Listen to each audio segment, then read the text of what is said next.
Random thoughts. In this video, I'm going to read parts of the travels of Ibn Battuta. This is a book that was written or published sometimes in 1350s. That's a long time ago, but it's a book that documents the travels of Ibn Battuta between 1325 to 1354. So this guy spent a long time traveling, and I was looking at I was trying to do some research about him. And of course, he does give us very valuable information about himself in the book. And in this video, I'm going to read parts of his book where he talks about going to Zayla. It's about Zayla. But I need to give you the background of this guy. Now, this guy was from Tangier in Morocco. Tangier is a city that is far north, we can say far northwest of Morocco, just next to the Strait of Gibraltar. That is the channel that basically separates Europe from Africa.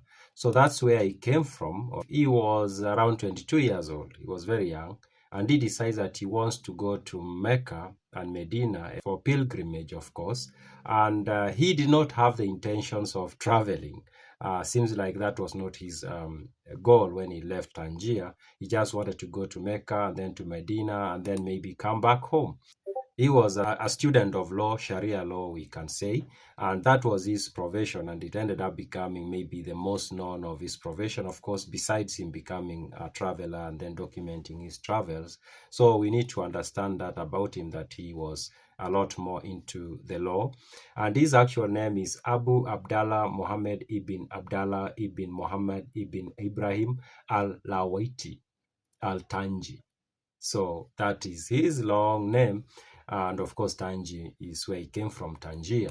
It is when he reaches Alexandria, which is Egypt, that's when his mind changes and he's persuaded to become a traveler. He mentions somebody in Egypt that he meets, and this is what he says. Another of them was the learned, self-denying, pious, and humble Imam Burhan al-Din the Lame, one of the greatest of the ascetics and a devotee of outstanding personality.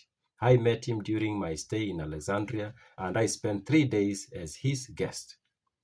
One day when I had entered his room, he said to me, "I see that you are fond of traveling and wandering from land to land." "Yes," I replied, "I am fond of it, although there had not as yet entered my mind any thought of penetrating to such distant lands as India and China." Then he said, "You must certainly, if God will, visit my brother Farid al-Din in India, and my brother Rukn al-Din Zakaria in Sindh, and my brother Burhan al-Din in China. And when you reach them, convey to them a greeting from me." So this is the guy who planted the seeds of him traveling, and seems like he provided contacts for him in India, China, and Sindh, which is, you can say today, Pakistan, something like that. So this is the guy who connected him, maybe provided him with a network and contacts, and planted this idea of him traveling. So before visiting Zayla, he had visited many other places, of course, Egypt, going to Arabia, Persia. He had traveled those sites.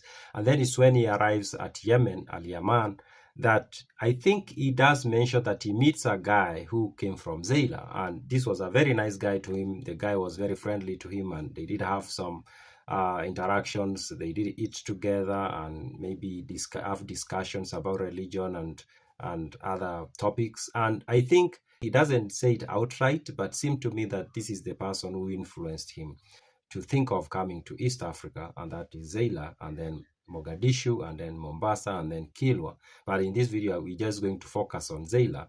Now, this is what he writes about going to Zayla. He says, "I traveled from the city of Aden by sea." Now, Aden was a big city in Yemen, of course, "for 4 days and arrived at the city of Zayla, the city of the Barbara." Now, this name that he gives, Barbara, has caused a lot of confusion in history, because they are the Berber people of North Africa. And often historians have confused that these Barbara are the same people as Berbera, or when he said Barbara, he meant the Berber of North Africa. But not really, because the Barbara, of course, are people of East Africa, and these are the Somalis. Now, maybe what made him to write Barbara, they were known mostly through the port of Berbera. And I think most likely that's where the confusion came from. He continues to say, who are people of the Negroes, Shafiites in right. So he says they are Negroes, which is a word, of course, that is very controversial today. And I need to point out this, that Bin Battuta is not the one who used the word Negroes. We need to be very careful about, or we need to understand that. And I need to say something that maybe I needed to say very early on when I started the video. And that is that the book I'm reading is a translation that was done by somebody else. And the person who did this translation, and translations are very, very, very important. When you read a book that is not in a language that you understand, but has been translated to a language that you understand, the person who translates is very important. Even though they try so hard to keep everything the way it is, they don't actually. Sometimes their own biases come into play. And the person who translated this book, or the copy I'm reading, is one H.A.R. Gibb. It's one of the most read of the translations in English. So we need to bear that in mind, so that when, for example, we come across the use of the word Negro, we shouldn't think that it's actually Ibn Battuta who used that word. He did not use that word. And I'm hoping that, if you speak Arabic or you understand Arabic and you've read the original version, I would like to hear your translation of that word. What word did he use? Most likely he said black people in Arabic. So, but the person who translated this book, and remember, this translation was made in around, in fact, 18 something.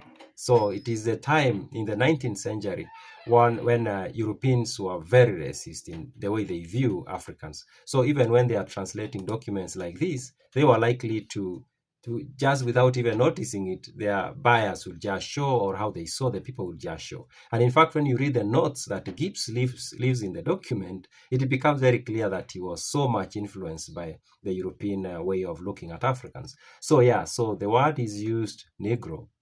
I'm very sure Bin Battuta did not use that word. He used a different word. And if you understand Arabic and you've read the original copy, please write in the comment section which word he used and how can we translate it today. He continues to say, their country is a desert extending for 2 months' journey, beginning at Zayla and ending at Mogadishu, which is Mogadishu.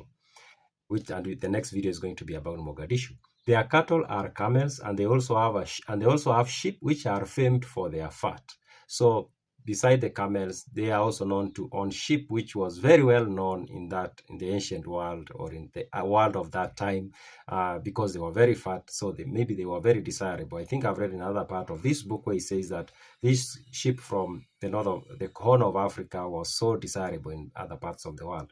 He continues to say, the inhabitants of Zayla are black in color, and the majority of them are Rafidis, which I guess is a sect, a Muslim belief system. It is a large city with great bazaar, but it is the dirtiest and most disagreeable and most stinking town in the world. So he says that Zayla is, while it's has great bazaar, meaning marketplace, there is a lot of commerce going on, but the city, unfortunately to him, turned out to be very dirty and stinking. And he also seems to say that the people were very disagreeable, or maybe I'm misreading. And then he continued to say, the reason for its stench is the quantity of its fish and the blood of the camels that they slaughter in the streets. So it seems like the residents of Zayla used to slaughter camels on the streets, and then there was a lot of fishing going on. And I remember there's a video we did about that the Somalis did not eat fish. But Zayla was a cosmopolitan city. We have to bear that in mind. So there were people from different places, and most likely it was common for people to eat fish in the town. He continues to say, when we arrived there, we chose to spend the night at sea in spite of its extreme roughness, rather than pass a night in the town because of its filth.